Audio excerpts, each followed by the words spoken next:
the soleil. Comment allez-vous les amis? Eh ben moi ça va bien. Je suis dans un petit café sympa qui s'appelle Pou. J'espère qu'il va pas pleuvoir parce que ça commence à se couvrir. Cette semaine, j'avais envie d'aborder avec vous le sujet de l'expatriation. Est-ce que vous êtes fait pour l'expatriation et est-ce que vous êtes fait pour le Cambodge? À mon avis, avant de s'expatrier dans un pays, il faut y aller au moins une fois en vacances et pas seulement une semaine ou 15 jours. Je vous conseille quand même de passer au moins 2 mois si vous en avez la possibilité, afin de voir si vraiment vous vous y plaisez. Parce qu'en vacances, on a toujours un coup de cœur et quand on revient, c'est pas forcément la même chose. On a une fausse impression puisque on est relax, on travaille pas, il y a la plage, mais quand il faut s'installer et travailler, c'est tout autre chose. Alors, à mon avis, mes conseils, ce serait déjà d'avoir au moins un an d'argent de côté, histoire de pouvoir commencer tranquillement votre nouvelle activité sans pression, à moins que vous trouviez un travail depuis la France déjà avant d'arriver sur place. Après, est-ce que vous êtes prêt à apprendre une langue? Parce que ça serait quand même dommage de vous expatrier dans un pays sans jamais être capable de la parler. Est-ce que l'anglais est nécessaire? À mon avis, oui. Parce que tout le monde parle anglais et avant de parler le khmer, on est obligé de passer par l'anglais. Donc je pense qu'il faut au moins un niveau B1, B2 en anglais pour arriver dans le pays, pour pouvoir communiquer, pour pouvoir monter une société, pour pouvoir comprendre tout le fonctionnement. D'ailleurs, à ce sujet, j'ai mis au point un petit livret. Ce livret fait partie d'un package. Je vous propose 10 heures de cours en visio avec moi à votre convenance. N'oubliez pas, s'il vous plaît, qu'il y a quand même 5 heures de décalage entre le Cambodge et la France. Donc, en général, je travaille mon heure à moi, donc toute la journée jusqu'à peu près 17-18 heures, ce qui fait 13 heures pour vous. Donc, ça va faire que les matinées pour vous. Mes samedis sont déjà complets, mes dimanches sont déjà complets. Donc, il faudrait que ce soit un jour de semaine. Je vous propose donc ce package de 10 heures de cours avec ce livret pour vraiment aborder les sujets et les thèmes dont vous aurez besoin pour 200 $. Donc, vous pouvez me payer évidemment par transfert bancaire.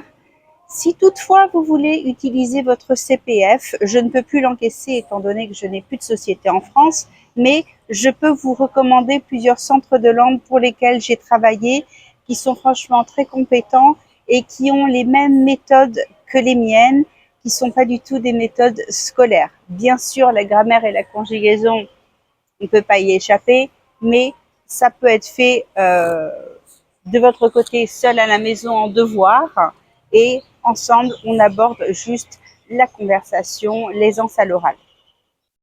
Alors, quelle est la différence entre les éléphants d'Afrique et les éléphants d'Asie? Ah,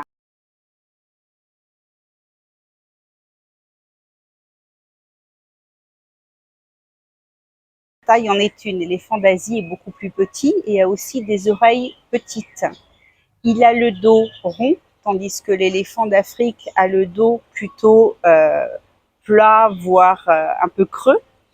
L'éléphant d'Asie a été domestiqué, tandis que celui d'Afrique ne l'a jamais été, ou alors très peu récemment et par des Asiatiques. Ils ont aussi, l'éléphant d'Asie a aussi un doigt au bout de l'Afrique, tandis que l'éléphant d'Afrique en a deux, et leur peau est différente. L'éléphant d'Afrique a une peau beaucoup plus épaisse, beaucoup plus rugueuse, tandis que l'éléphant d'Asie a une peau beaucoup plus lisse. J'ai trouvé ce documentaire que je vous mets dans les commentaires, qui est absolument fabuleux, sur un centre dans la campagne cambodgienne qui s'occupe des éléphants, où vous pouvez aller passer quelques jours en vacances. Alors, comment s'adapter dans un pays? Après, ça dépend de vous. Moi, je sais que j'ai une grande faculté d'adaptation, que ce soit dans un emploi, que ce soit dans la vie de tous les jours, mais malheureusement, c'est une qualité qui n'est pas donnée à tout le monde.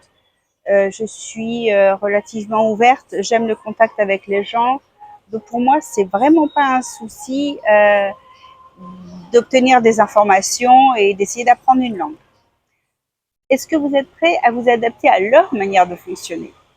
Moi, ce qui m'a le plus surprise ici, c'est que donc il y a une application qui s'appelle Telegram. Tout le monde utilise Telegram ici, c'est l'équivalent de WhatsApp. Mais vraiment tout le monde, quand je vous dis tout le monde, c'est même votre banquier, il vous contacte par Telegram, il vous envoie des documents par Telegram. Euh, j'ai beau dire que je ne suis pas du tout d'accord, étant donné que, je sais pas, je pense qu'il y a certainement des problèmes de sécurité. J'arrête pas de dire à tous ces gens-là qui veulent m'envoyer des documents qu'ils me les envoient surtout par email et non pas par Telegram. Mais apparemment, chez eux, vraiment, tout se fait par Telegram, même les impôts.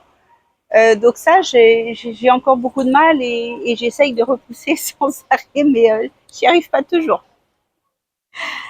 Après, il faut savoir que les gens ici sont passés de zéro outil informatique à un téléphone portable, tandis que nous, en Europe, on a eu la transition ordinateur et téléphone portable. Donc en fait, ils savent utiliser toutes ces applications, mais si vous leur donnez un ordinateur, à moins qu'ils aient un métier en relation avec l'informatique, ils n'y connaissent rien. Donc tout se fait vraiment sur les téléphones. Même ma comptable me demande toutes mes factures par télégramme. Voilà, à savoir. Si vous avez des antécédents médicaux, je vous conseille vraiment de vous renseigner parce que dans certains pays, vous n'avez vraiment que des dispensaires ou des hôpitaux très, très rudimentaires. Au Cambodge, il y a ce qu'il faut. Par contre, je me demande vraiment pour des longues maladies comme des cancers, comme ça, comment ça se passe. Je suis vraiment pas sûre et je pense que j'aimerais pas être suivie ici. Mais pour tout le reste, tout ce qui peut être accident, fracture, appendicite, tout ça, il n'y a vraiment aucun souci. Il y a beaucoup de médecins français à Phnom Penh qui consultent une fois par semaine ou une fois par mois, ça dépend des spécialités, à Siem Reap également. La plupart des gens ici préfèrent aller en Thaïlande, dans les hôpitaux de Bangkok, quand ils ont quelque chose de plus sérieux, parce qu'ils sont beaucoup mieux formés et c'est aussi l'équipement qui est beaucoup plus high-tech que celui qu'il y a ici au Cambodge. À savoir que les médecins thaïs sont en général formés par les Américains, alors que les médecins cambodgiens sont plutôt formés par les Français. J'ai dû aller avec un ami chez le dentiste il y a une quinzaine de jours parce qu'il parlait très mal anglais et il avait un peu peur. Il s'est donc fait arracher une dent. Ça lui a coûté, il me semble, 25 $, donc avec l'anesthésie et tout, les médicaments qu'il y a après. Et il a dû se faire poser de l'autre côté un implant. Alors, un implant en zirconium avec la main-d'œuvre, on va dire, tout compris 300 $. En France, à mon avis, vous êtes plutôt dans les 900 €. Le cabinet dentaire était franchement impeccable. Il n'y a rien à redire sur l'hygiène, la propreté. D'ailleurs, c'est bizarre, chez le dentiste, on est pieds nus ici. Sauf le dentiste, il a des crocs, mais les clients sont pieds nus. Le seul truc qui m'a semblé bizarre, c'est l'appareil à radio. Vous savez, en France, quand on prend une radio, bon, le patient a son appareil de radio sur la joue, peu importe où d'ailleurs, et le praticien est derrière une vitre, justement pour ne pas absorber les rayons X. Et bien ici, non, ils sont tous dans la salle, dentiste, assistante, c'est pas grave. Et ils n'ont pas la fameuse petite pastille dans la poche que vous devez envoyer régulièrement à analyser pour voir si vous prenez trop de rayons ou pas, si vous êtes protégé. Donc bon, ça les concerne plus que nous en tant que patients. En ce qui concerne les médicaments, vous trouvez absolument tout et sans ordonnance. Donc ça ne devrait pas être un problème. Mais si vous avez un traitement spécifique, vérifiez avant de partir. Je pense qu'au Cambodge, vous n'aurez pas de problème par rapport à ça.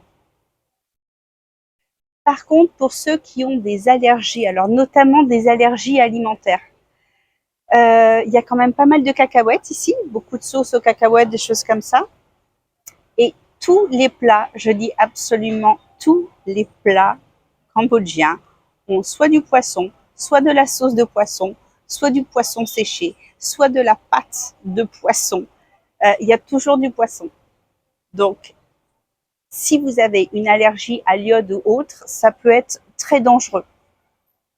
Vous avez beau leur dire de ne pas en mettre, mais peut-être qu'ils ne vont pas penser et qu'ils mettront quand même un peu de sauce de poisson dans un bouillon ou quelque chose. Donc faites très attention, soyez très vigilants. Par contre, pour ceux qui sont intolérants ou allergiques au gluten, il y a très peu de gluten dans le pays parce qu'en fait, il y a beaucoup plus de choses à base de riz. Même leurs pancakes sont plus à base de farine de riz ou autre. Ce n'est pas du blé ou du gluten. Après, êtes-vous prêt à manger local? Êtes-vous prêt à abandonner votre charcuterie, vos fromages? Alors, on en trouve bien sûr, mais à des prix exorbitants. Donc, est-ce que vous êtes vraiment prêt à changer votre mode de vie ou est-ce que vous voulez conserver votre mode de vie à la française et l'amener avec vous? Là, je vous le conseille pas parce que ça va vous coûter horriblement cher et vous serez malheureux parce que vous n'aurez forcément pas le même choix et pas les mêmes qualités que vous pourriez trouver en France. Saurez-vous vous adapter à tous ces systèmes qui sont différents, que ce soit le système bancaire, les comptes ont des noms différents, un livret n'est pas forcément le livret qu'on penserait avoir en France. Il y a souvent des problèmes de communication parce que le personnel ne connaît que le système cambodgien, ils ne connaissent pas le nôtre. Donc, il faut reformuler les questions sans arrêt. Il y a des gros problèmes de, de compréhension dans tout ce qui est administratif. C'est comme si ils ne voyaient qu'une seule chose, qu'ils étaient coupés du reste du monde. C'est assez curieux. Pareil pour tout ce qui peut être assurance, pour tout ce qui peut être tout en rapport avec l'administratif en fait. Donc, est-ce que vous allez savoir vous adapter? Est-ce que vous allez avoir la patience de reformuler vos questions pour qu'ils vous comprennent mieux? Parce qu'ils parlent anglais, mais ils ne parlent pas un anglais parfait. Vous, est-ce que votre anglais est suffisamment bon pour vous faire comprendre? À mon avis, c'est vraiment pas évident. Moi, j'ai l'habitude de formuler, reformuler, trouver un autre angle pour que la personne comprenne, parce que j'enseigne l'anglais depuis des années, donc c'est pas un souci. Mais par contre, pour les autres, pas forcément. Est-ce que vous êtes prêt à vous faire arnaquer dans un premier temps aussi? Moi, ça m'est pas arrivé parce que je suis très vigilante et que je ne fais pas confiance facilement. Mais j'ai 2 amis qui se sont fait arnaquer, mais bien, et par quelqu'un qui travaillait dans l'hôtel où ils sont. Donc c'est un veilleur de nuit de l'hôtel avec qui ils sont sympathisés, qui leur a proposé de les inviter dans son village qui se trouve à l'extérieur de Siem Reap.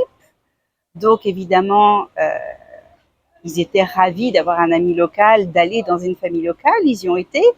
Ils ont fini par devoir payer à peu près 150 € chacun, parce qu'en fait, quand ils sont invités, ils doivent payer pour tout le village, la nourriture, les boissons, tout. Donc, bon, c'est pas une arnaque méchante, mais il vaut mieux être au courant. Par contre, messieurs, pour vous, le problème, ce sera peut-être plutôt les femmes. Alors, je ne vais pas dire que toutes les femmes asiatiques sont vénales, mais on peut dire certaines catégories, notamment dans les bars, tout ça, euh, elles sont vraiment attirées que par votre argent. C'est bien pour ça que des fois, vous voyez des jeunes filles de 20 ans avec des vieux monsieur de 70 ans. C'est pas pour leurs beaux yeux, c'est plutôt pour leur portefeuille. Il y en a beaucoup qui se font arnaquer. Libre à vous, mais sachez que c'est monnaie courante ici.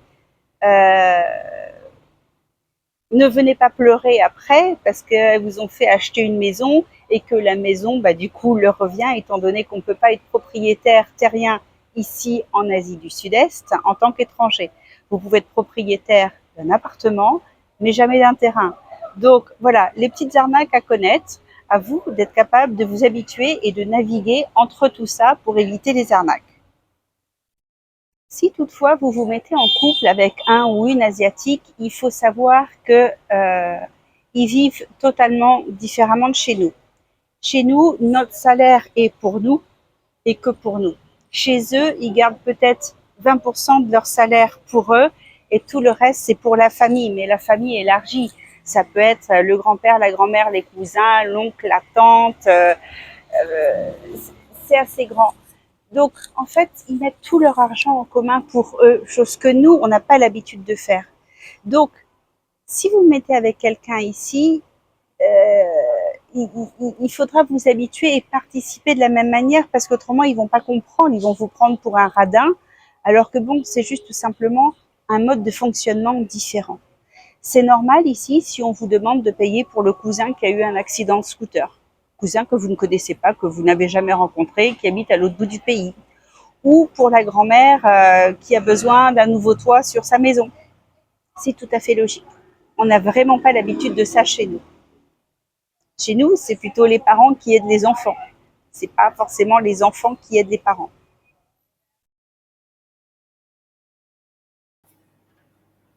Voici l'image de la semaine à deviner. À votre avis, de quoi s'agit-il?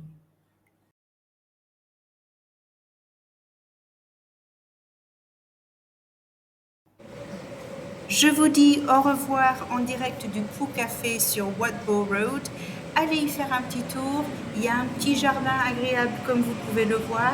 Une carte originale, un peu fusion asiatique. Vous ne le regretterez pas et les prix sont évidemment intéressants. Bye bye les amis et à dimanche prochain.